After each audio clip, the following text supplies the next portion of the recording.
Hello, and welcome back to Talking Shop, a series of fun conversations with consummate concert artists, composers, opera singers, and choreographers. I'm so very pleased to have as my guest today Kalena Bovell, and she is a Panamanian-American conductor, poet, and advocate who has been hailed as one of the brightest stars in classical music.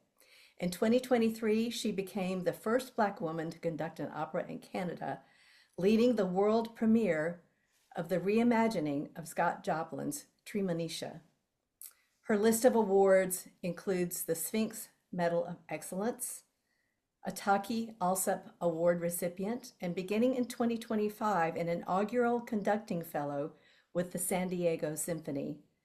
Coming to conducting through a singular path, Bovell is a pioneer who has carved out an illustrious career that weaves her own poetry, her passion for education, and a keen focus on building community through music.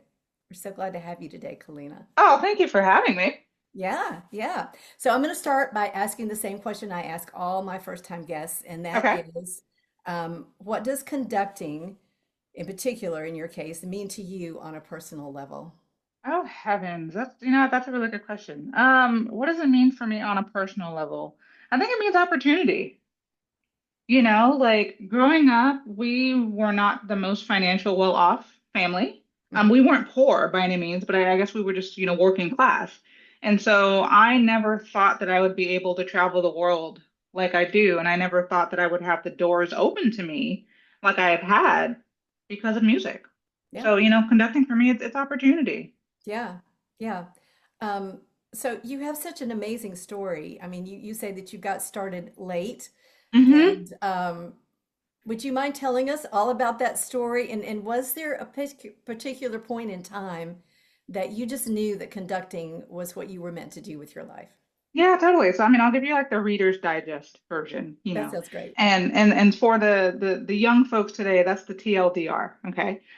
So I mean, basically my entire musical life was an accident. Like I accidentally started singing when I was 9 years old. And it was because in elementary school, the choir teacher went around to every classroom and basically would test kids to see if they could sing. So I never knew that I could sing actually before she came into our classroom.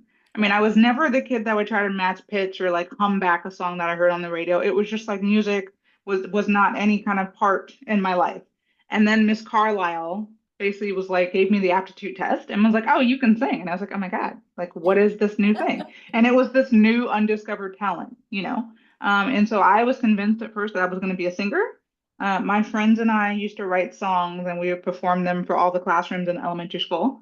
And then when I got to sixth grade in middle school, they accidentally put me into a beginning strings class.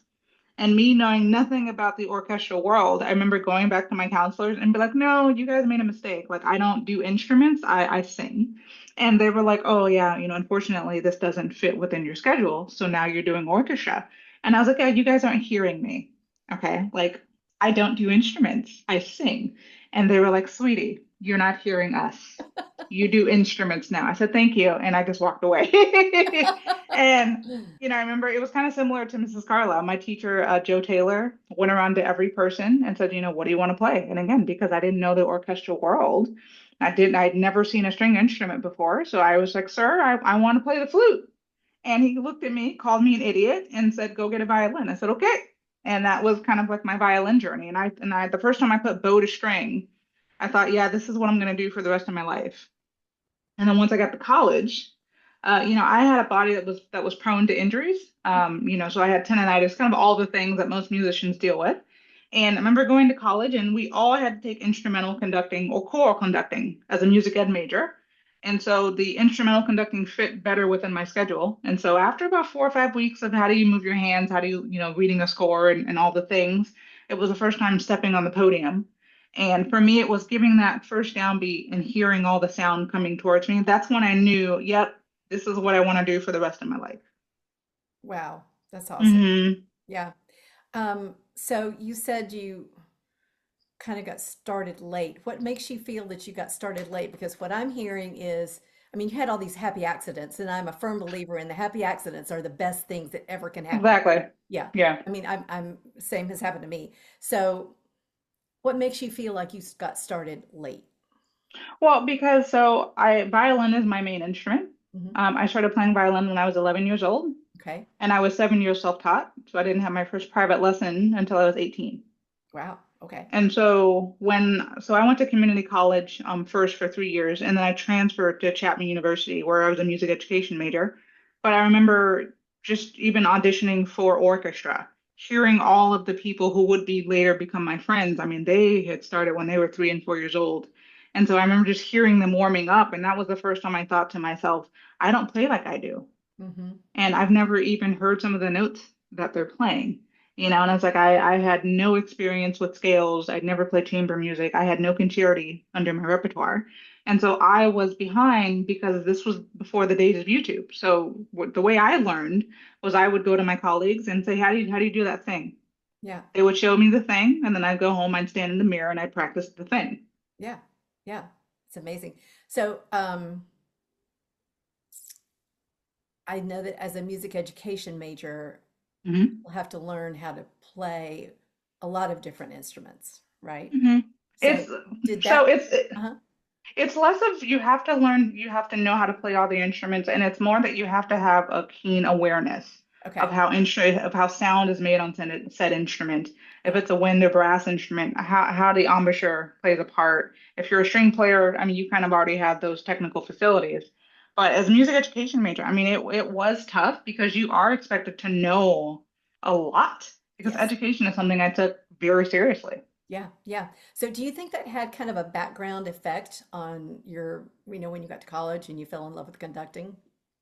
Oh yeah, definitely. I mean, I honestly feel like because I have a music ed background, it makes me a very strong conductor. Yeah. Yeah. That makes sense.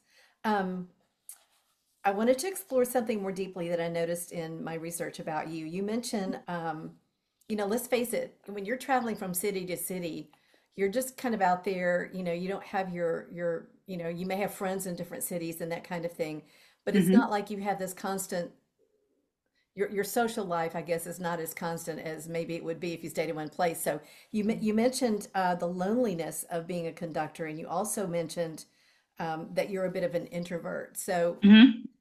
would you would you mind describing how you navigate these two aspects of your life, and do you use them as opportunities? I'm sure you do, as opportunistic forces instead of limiting ones. But that loneliness really struck a chord with me. Can you talk about that a little bit for us? Yeah, I think the loneliness is something that people don't talk about within the classical profession. Mhm. And let me back up by saying, I'm not alone in the sense that I don't have people around me. Sure. Right? It's like the loneliness comes from when you're in a different place and you don't know people within that surrounding. I mean, let's be honest, as musicians, we live a life of isolation. I Yes. mean, we are either in a practice room for 5 to 6 hours a day, or I'm studying at my desk for 5 to 6 hours a day. I mean, it's a very lonely life, Hmm. right? Hmm. And so when I talk about the loneliness, it's about when you're in these different places, when you're in these different spaces, and you don't have, as you mentioned, family or friends or colleagues within those places. And so you're just having to navigate these things on your own. But then when I really feel it is after a concert. And I remember in grad school, my colleagues and I talked about this, where it's after a concert's done for the conductor, you're often going back to your hotel. But let's say the clarinet section or even the trumpet section, the cello section, they're all going to hang out with each other. Well, that was going to be my question. Yeah. But Yeah, it's like I guess you have to kind of keep that distance in a way. So, because of the to a position. degree, to a degree. I mean, you obviously you want to form those relationships, you want to form those connections. But at the Sure. same time, I feel like I've been taught and I've seen throughout the profession that there does have to be a slight division between you and the musicians, Yeah. right? Just in order to keep that level of, I don't want to say respect, that's not really the right word, but just kind of to keep that level of professionalism because I think it's easy to establish favorites. And then it's also easy for musicians to assume that you have favorites, and then they'll start to treat and look at you differently. Yeah. And then as an introvert, to answer your second question, I mean, I often have to tell people I'm not antisocial, I'm just an introvert, which Yeah. means it takes a lot of energy for me to be on a podium for 2.5 hours and lead that rehearsal. But then when to do that for 4 days in a row, I'm usually exhausted on top of the two concerts. So I don't mind going out, but I will go out for 30 to 45 minutes and then I've reached my social battery. My battery is completed. Yeah, And so a lot of people don't understand that. They just think, oh, they don't want to hang out or she doesn't. And it's like, no, I do. But at the same time, I have to take care of me. And what I need is just silence to recharge. yeah, And so I think that's a lot of what people don't understand about being an introvert in such an extroverted field. I yeah, mean, I become the extroverted conductor because I need to be for my job. But then I also know that Kalena Bovell, the person, just needs to go inward in order to recharge. yeah, yeah. So is there, I mean, do you just kind of, I'm gonna delve a little deeper into what you do for your self-care. Do you just have some serious quiet time? Do you meditate? Do you watch movies? Do you do other things When I'm on the road or just in general? in general? I mean, both. Yeah, so my thing is it's important for me to work out. I try to work out 3 to 4 times a day. That is honestly giving myself back that time. It's taking care of my body. I just bought a Nintendo Switch, so I actually travel with my Switch and I will play Tetris. Tetris is my game. I realized I bought it for the nostalgia. So I play a lot of Tetris, a lot of Kirby, a lot of Mario. I love exploring coffee shops. I'm not a huge coffee drinker except when I travel. But I love just going to a new coffee shop and just kind of sitting in silence. And I'm a huge people watcher, Yeah. So I mean those are some of the things that I do. I will read a book. I travel with my journal now. And so yeah, I mean those are all the things that are really important for me to kind of recenter myself. Yeah. There's a special atmosphere in a coffee shop, isn't there? It's very live and it's very vibrant. Yeah. And you can take on as much or as little as Yeah, you want. exactly. You can kind of carve your own space in there. I love that. I Hmm love that. Okay, getting back to your conducting, you talk about a difference in another interview I saw that you did. You talked about the difference in conducting an opera, hmm and let's say, what's the difference in what does opera bring to the table that's different from just conducting an orchestra, or I don't know if you conduct any chamber groups or anything like that, or any other conducting situation you might find yourself in. Can you That's a compare really great those? question. Yeah, no, that's a really good question. I have found that conducting opera is a different beast because there's text involved. Yeah. And what I've also learned, which I didn't actually realize before, there's so much acting involved from the singer perspective, but also as the conductor, you have to be mindful of, okay, what is the drama in the text that you need to bring out, and how can you shape that music so that you're really bringing out the drama that the composer intended? Hmm. So with orchestral music, there's no words. So I mean, yes, you're learning the vertical lines, the horizontal lines, you're learning the form and the phrasing and how everything fits together. But Hmm. with opera, the first thing you have to start with is the text. And then because there are voices, you have to know what each of those voices are singing. So, you have to either sing through or play through so that you yourself know what that feels like in your body. Hmm. So that then you can maybe think, okay, this is what that's going to feel like for the singer when they're Yeah. on the stage. Yeah. So once you've gotten through all the text, then it's like, okay, now let's look at the orchestral stuff Yeah. and see Yeah. how the orchestral stuff can now correlate to the text. So it's almost like there's an added step when Yeah. you're conducting opera. And opera singers are very dependent on you.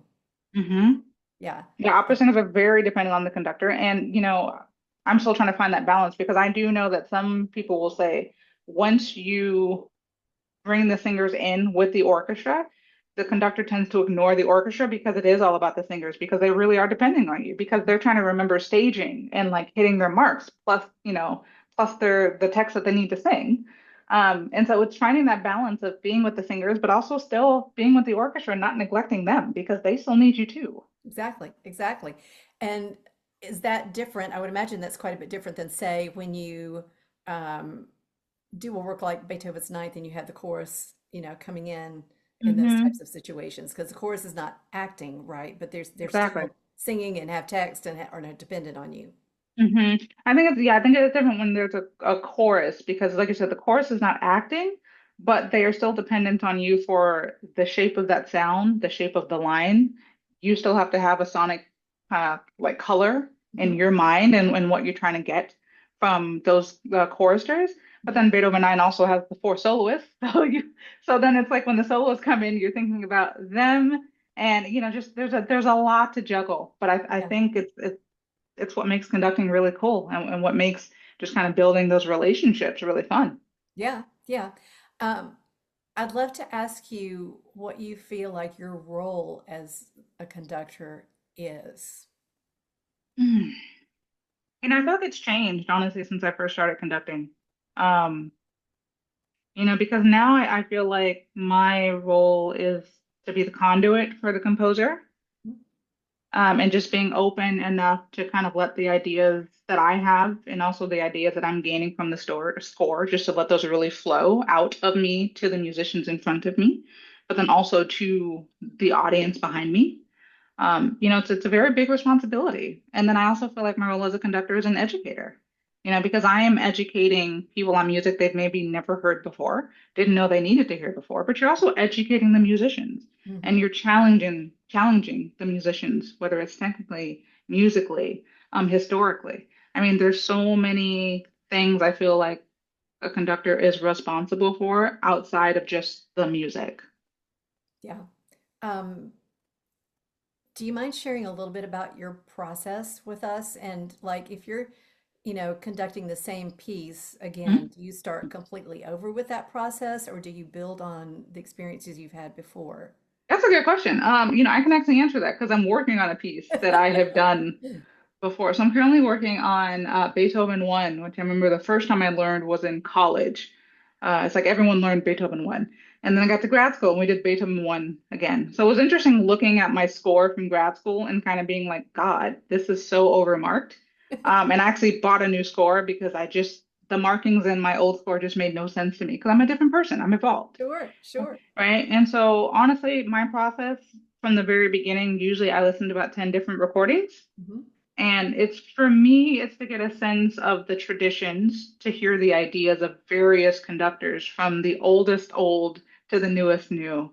I really want to see what the possibilities are. And then once I've listened to my 10, I also take note of tempi, articulation, sound, color, timbres, all the thing. Then I put the recordings away and then I go straight to the score. And I do macro, micro, macro.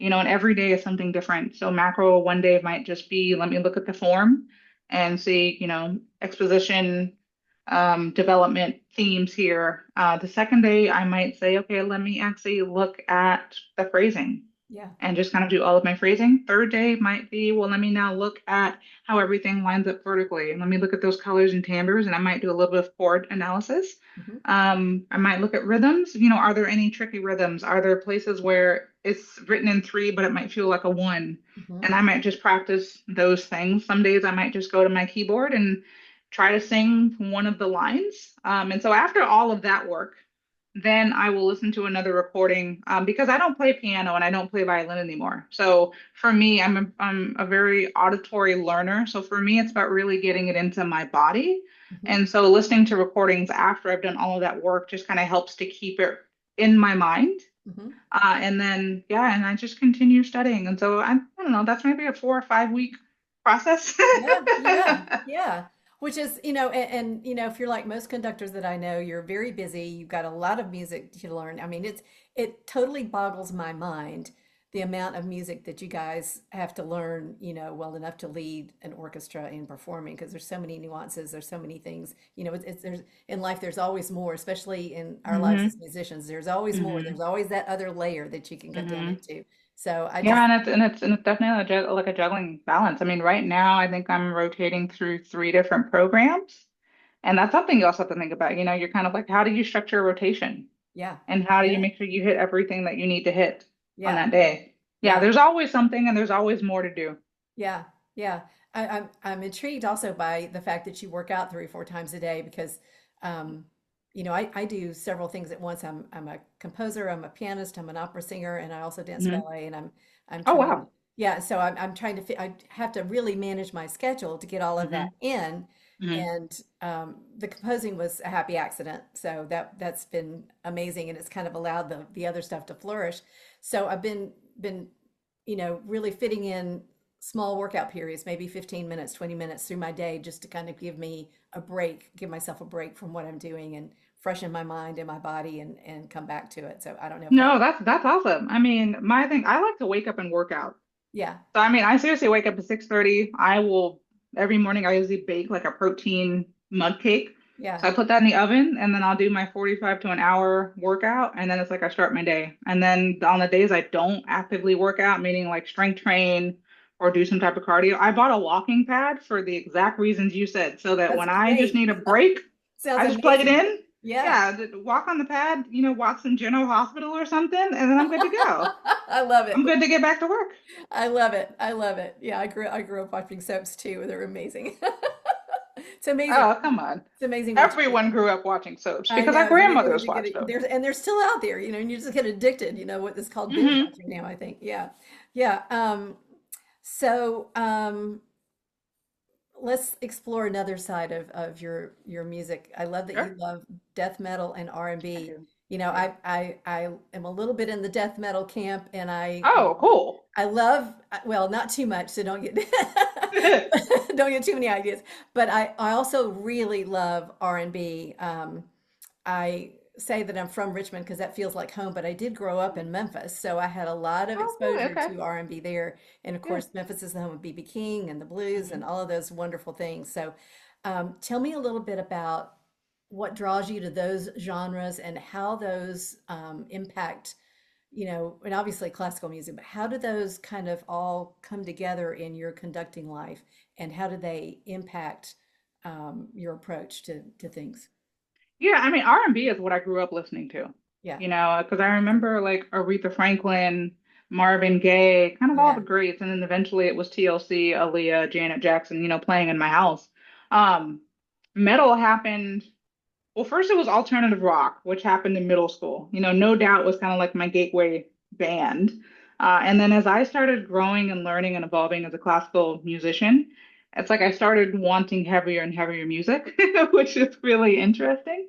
But no, I mean the way that metal music especially plays in for me, it's like I love the rawness and the emotion behind the lyrics, and often just the rawness of the instrumental tracks as well.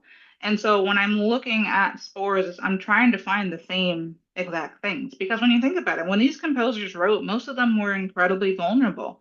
I mean, you look at Mahler, you look at Beethoven, especially when Beethoven started going deaf. Hmm. So you look at that Sixth Symphony after he had just written the Heiligenstadt Testament to his brother, basically talking about he's losing his hearing. But to think that he wrote this beautiful music where he's sitting outside and just really watching and observing nature, but on the inside, he's going through this inner turmoil, Yeah. right? And so when I listen to metal, it's like, not all of it is inner turmoil, but I just love the rawness behind the emotions because they're not afraid to be vulnerable, which I think is kind of lost in today's R&B music, but that's a Hmm. whole different Hmm. conversation. Yeah, there's a real purity there, isn't there? Hmm. Yeah. Yeah, I think that's very attractive too. Um, let's talk about your poetry. That Sure. seems to be kind of a major force in your life that's not talked about a lot. That's um, you know, very present though, I would imagine. I imagine you Hmm. still write your poetry, and Oh yeah. I mean, I wrote a poem like 2 weeks ago, I think. that's great. That's awesome. Hmm. And the thing that just really warms my heart and made me so excited for you was that one of your poems, Tethered Because Voices, the voices, yeah. yeah, was set to music by James Lee. Oh my God, Hmm. his music is absolutely phenomenal. And how would you describe what it meant for you to you for such a renowned composer to set your work, and what was it like to work with him, and how did that premiere feel? He was absolutely beautiful to work with. I was simple in the sense that it was kind of like, I love this poem. These are my ideas. What are your thoughts on these ideas? And I was like, James, you have full reign to do whatever the poem says to you. Yeah. You know what I mean? And so when I initially heard the first, I guess the first recording, because it was first recorded during the pandemic. And if I remember correctly, the premiere happened 2 years later with actual ensemble. But listening to the first recording, I was just blown away, because it was kind of like, wow, these were the thoughts, ideas, images that you got from reading my text. And then when I actually heard the orchestral performance, like I was speechless. I think he did such a fantastic job with just the musical aspects of it. And then the fact that it's written for either narrator and soprano or, one person who does both roles. And I believe the way that Michigan did it, it was I remember correctly, it was the one role, just the one soprano who did it, and she did an absolutely beautiful job. Yeah. Yeah, Yeah. I mean, it's such an honor to know that a poem that I just wrote because I was angry. I think a lot of us were, Yeah. because it was the aftermath of George Floyd's murder. Oh my gosh, Um, absolutely. yeah, and for me, it was just I just wanted to feel better, Hmm. and that's how I process my emotions. So to know that something that I just kind of wrote just to help me feel better during a really tumultuous time still has that longevity. I mean, that's a true honor. Yeah. So how did this come about? And why did you pick that particular poem? And did you know James Lee, have connections to him, or how did So this? I had no connections to him. Actually, it came about because sorry, this was a while ago. So wait, let me think about this for a second. So Kenneth Kiesler is the conductor at University of Michigan. And so I had gone to the conductor's retreat at Madomic back in 2010. And so, we have a really close-knit group within Madomic. And I remember I was just kind of shopping the idea around to a lot of different people. And I remember I sent the poem to Ken. And, Ken was just like, wow, I can totally see this being a piece, Hmm. and I said, okay. And, he said, would you mind if I actually talked to some various composers about if they would be interested in setting this to music? And so it was actually Ken who developed that relationship with James. And Hmm. that's how it all came about. I mean, it really was just kind of me one day just kind of being like, hey, what do you think of this? Because I do Yeah, like to share my poems with people just to be like, oh, I wrote this. What do you sure. think of it? Yeah. And so yeah, it was a happy accident. Again, my Yeah. life is I a was lot of just happy about to say accidents. another one of those happy accidents that turns into something Hmm. really, really amazing. Yeah. Well, Hmm. I hope more of your work will be set to music, and I'd love to hear them. Oh, thank you. Yeah. Okay, so this is something that's kind of near and dear to my heart. We could talk all day about the gaps in music education. Um, it's near and dear to my heart in a different way than it is to you, and yet, so you talk about the gaps that people face growing up, Mhm. and you made a quote that I really love. People can't be what they can't see, and I love that so much. And the way that I relate to that is that, you know, not having a way to access the knowledge of who to go to, Mhm. how to find the right voice teacher. I desperately knew I was meant to be an opera singer, and had three professionals tell me I had the voice, to do it if I worked for it. But then I was like, okay, I wish I'd had the courage to ask, well, how do I find the kind of teacher I need? What steps do I need? Can this teacher educate me about what an operatic life is like and how I need, to really accomplish my goals? I think in that Mhm. that era, you just didn't have a lot of that. And Mhm. and I feel like that's the sense when you were growing up too. So, um, how do you this obviously draws from your own personal experience, and just kind of falling into things, but what is your focus, and how are you now that you're, in this point in your life, how do you approach educating other people and providing opportunities to, children growing up who might not have that opportunity otherwise?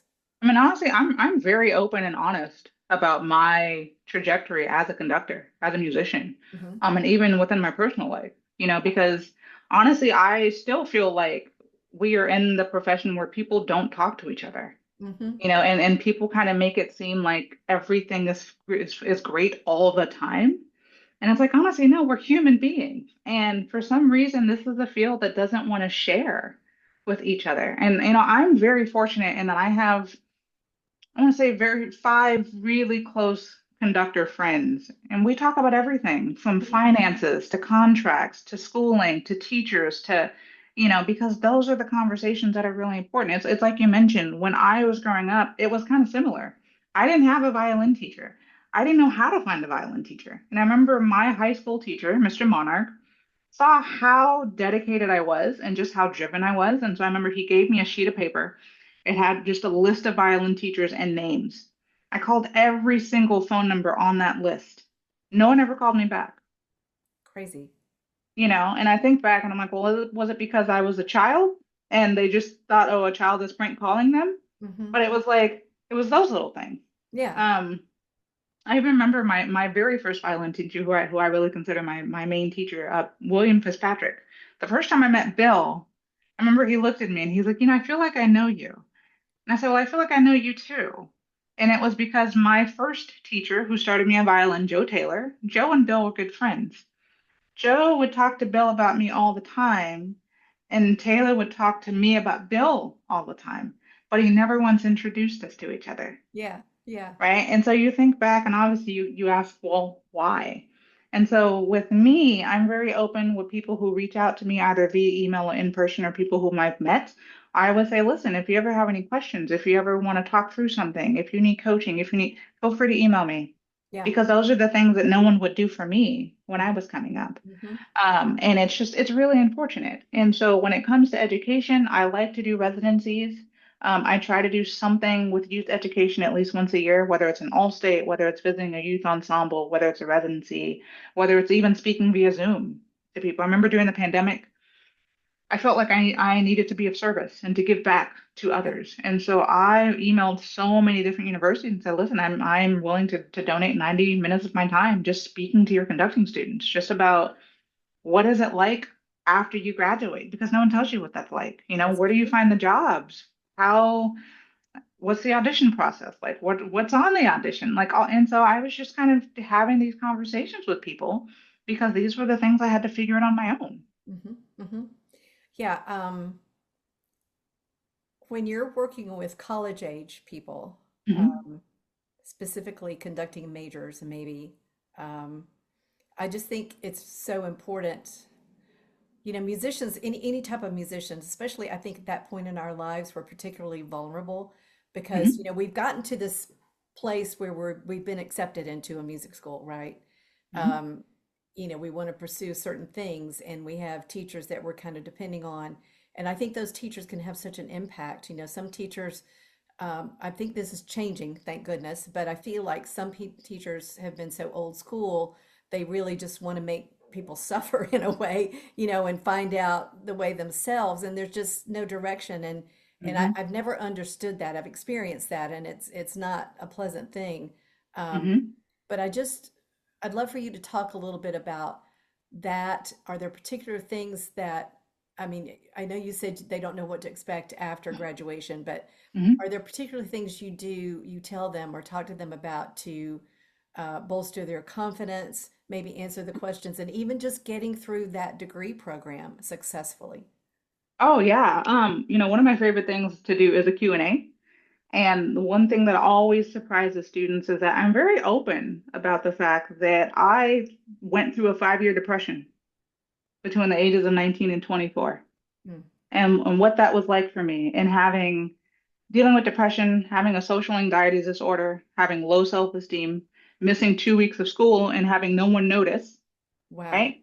And, I remember I talk about these things, and a lot of students usually afterwards will say, thank you so much for saying that because I too have either been through a depression or I felt that way, but I didn't know who to turn to, or I felt embarrassed or ashamed about it. So Hmm. the way that I lead my life as a conductor is I try to be very vulnerable and just try to be very authentic. And so when I do have these questions, these answer sessions with these students, and they say, well, what can I expect after, let's say, college? And I always say it's going to be hard.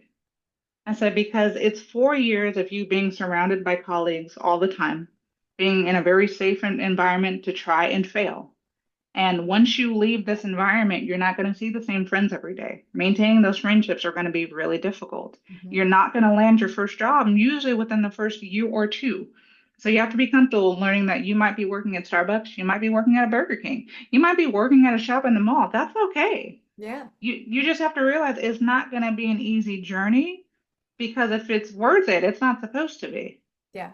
But then I also make it a point, whenever someone says, what advice would you give your younger self? And I always say, I would always tell them, I wish I told my younger self, or I wish someone told me when I was younger to go live life, right? It's yes, you have to know your music, know your scores, but at the same time, if you're not hanging out, making memories, going to museums, going to the movies, what are you adding to your music making? Hmm. Nothing. Hmm. Because if you're not living life, you're missing the important things that can actually shape what you're doing. Yeah. Yeah. And that also, forming those relationships, I think that's such an important thing. And, I I have a voice degree, obviously, but I went back and got a piano degree not that long ago. Hmm. I graduated in 23. Oh, And congrats. yeah, thank you. And it was just so amazing. My first semester, I walked in and everybody applauded me, and I was like, okay, it was really amazing. But I think also I found that since I am a quote non-traditional student, Hmm. and have had some life experience, I I don't mind asking questions. I'm not shy about asking questions, and I don't Hmm. care about, if someone thinks they're stupid or not, because there is no stupid question, right? Exactly. Yeah, And that's the so thing. It's like you can't yeah, learn what you don't know. And it's like you can't learn what you don't acknowledge you don't know. exactly. And anytime I would ask questions in a class, I got the definite feeling that it was a question so many people wanted to ask, but were Hmm. afraid But to. everyone's afraid to answer. Yeah. Exactly, exactly. But I just think that's so important. So, especially in the college years, if people can be given that confidence to, like, ask the questions, decide what you want, go after, you don't even have to know what you want, but go out there and Hmm. put it out there and see what comes of it. And I Oh, feel, and that's also, sorry, yeah, that's also something I do tell students as well. It's yeah, like, it's like the freshman or sophomore. And I always say it's like it's okay to not know what you want right now. yeah, This is the time for you to try everything yeah, and see what you like, see what you don't like. I said, because by the time you get to my age, it's like, yeah, you can still try things, but if you are in this profession, you're really not allowed to know to discover what you like and what you don't like. I mean, you kind of have to already be solidified in your yeah, choices, yeah. you know? Yeah, no, it's really interesting, but I love talking to young people. I mean, seriously, I love education. I just think it's so important because you really are shaping someone's love or Mhm. someone's dislike for something. Hmm. Well, I think you're such a wonderful example to be talking to them because you have these different life experiences than some other, professionals. Someone who started maybe at 3 or 4, been Hmm. more in a cocoon kind of thing. You've kind of thrown things out there, and your path has taken you in different directions that you didn't expect. So I just think you're Hmm. just a wonderful, wonderful person Yeah, for them thank to be you. talking to. Sure. Thank you. I also love your belief in not limiting yourself. That's a huge thing with me. I'm like, why would Mm, you limit yourself? yeah. Why would you think that you can only go so far? You're only meant to do this. When you don't know what's out there. That's the exciting thing about life to Because me. I mean, life is meant to be explored, right? Absolutely, absolutely. And the thing too is like I don't know if you've experienced this, ageism is a thing for me now. Oh gosh, we could speak Right? all day. Yeah, Yeah, I mean because the people like younger, especially if hmm you're conductors, we're hmm skewing younger, which is like it's fine. yeah, But me being 43, it's so interesting how I'm considered that mid-career conductor, and people tend to forget about the mid-career conductors, right? But it's weird because age-wise I'm mid-career, but resume-wise I'm still considered a young conductor because there still isn't a lot that I've done, which is completely fine because we all have our own paths and journeys. But at the same time, I'm like, listen, am I mid-career or am I young? Make a decision because if I'm young, then allow me to apply for, to take part in, to experience these opportunities for young conductors. yeah. Because my age, you've excluded me from all of those things. Yes, yes, I have experienced that in spades, very much in my Hmm. second degree, in fact. Um, Really? yeah, it was something I really didn't expect and had a real issue with, unfortunately. Hmm. But I think too, I call myself an emerging artist still. Yeah, yeah. My Same. my No, career same. really launched about a year ago, and I will talk to other people and say, "Hey, I'm an emerging artist. I'm looking for the same opportunities, as these things." Hmm. And people, you know, they look at that a little funny, and then it occurs to me, well, she's right, so I mean, you get the opportunities that way, but I think it's all in how you view yourself too. Yeah, Exactly. Yeah, yeah. I mean, I definitely still consider myself an emerging conductor, young conductor, Mm-hmm, mm-hmm. because it's like there's still so much I haven't done, Yeah, but that means that there's still a lot left to do. absolutely, and you just don't know, and it's the most marvelous thing. um, Exactly. yeah, so that gets me a little bit into another conversation I wanted to have about self-talk. We hear a lot Hmm. about from teachers and other people. I mean, the internet's full of stuff, self-talk.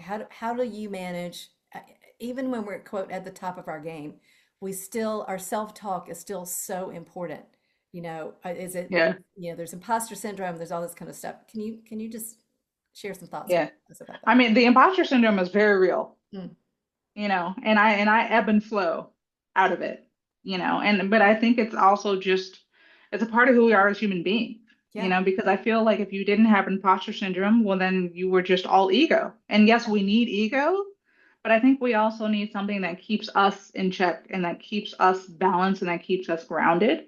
And the way that I deal with or handle my imposter syndrome is I have a really good core group of friends who keep me honest, who keep me grounded.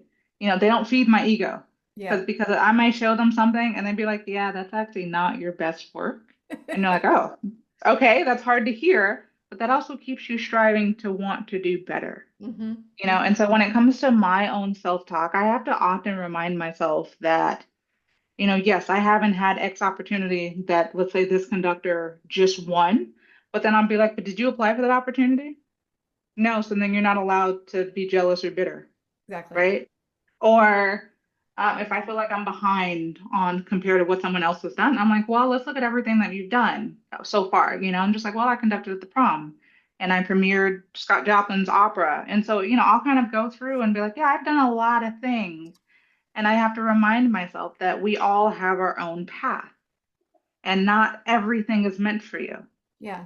And I'm exactly where I'm supposed to be. And that's okay. Yeah. Yeah. That's how I deal with it. Well, I think that's a beautiful way to deal with it. And I want to talk about, speaking of the proms, which is Mm-hmm. so prestigious. Um, and, we have a mutual friend in Memphis, and Mm-hmm. she talks about the proms a lot too. And, you've won the Sphinx Medal of Excellence. I mean, that's the highest honor they bestow. And you've Mm-hmm. had, these other awards. How do you manage, when you win an award? What does that feel like? And how do you manage that? Awards can build confidence. Let's talk a little bit about the difference in ego and confidence and winning these awards and how you use them. Um, yeah. Yeah, no, when I won Sphinx, I was so surprised. I mean, to honestly, to this day, so it's by recommendation. I still have no idea who recommended me, and I wish I did because I really do want to say thank you. Yeah.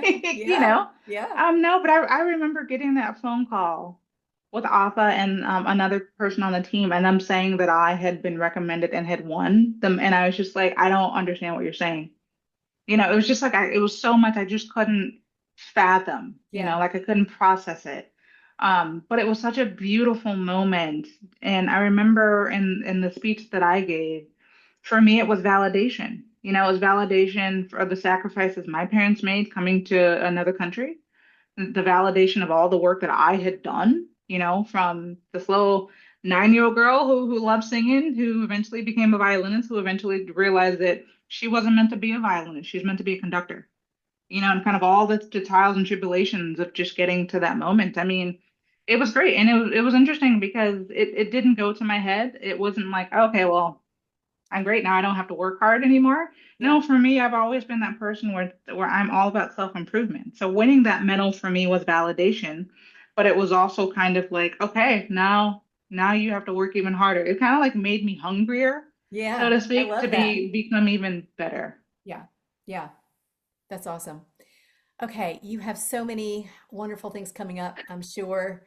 I want to hear what you're Just a most couple. excited about. I mean, I'm sure you're excited about everything, but is there something Mhm. in particular over the next few months that you're just really bursting at the seams to get to? Yeah, I mean, so I'll name three of them. Yeah. So I have two concerts, well, at least very far apart. But upcoming, I have my debut at the Grant Park Music Festival, conducting Peter Boyer's Ellis Island, which is just a beautiful story, Yeah. of the immigrants who came to Ellis Island and what it was like for them to finally be in America. And then I'm also conducting my first Madama Butterfly in October with Opera Orlando, which is both daunting and super exciting. Yeah. So I mean, I cannot wait for that. And then just on a personal note, I love video games, so like I just cannot wait for the Street Fighter movie to come out because I just really want to go see like the Street Fighter movie. I love that. I love that that's on your list of top three. That's Oh, fantastic. I mean, I've been telling everyone for like the past 2 weeks, it's like, oh, this movie's out. I'm just like, but I'm like, yeah, but I'm waiting for Street Fighter. Like, I'm waiting for the Street Fighter movie to come out, which I think is at the end of the month. So, Oh, that's great. Well, it's been so delightful talking to you, and I know you're so busy. It's always it's such an honor for people to take time out of their busy lives to oh spend that a no, little yeah. time with us and let us get to know you a little bit better. So thank you. No, thank you. I mean, seriously, thank you for the beautiful conversation. And I mean, it was great to get to know you too and just know about your story. Absolutely, absolutely. Well, that's all we have for today. I hope you'll join us next time for our next episode, which will be coming up in just a couple of weeks. Have a great rest of your day, and we'll see you next time.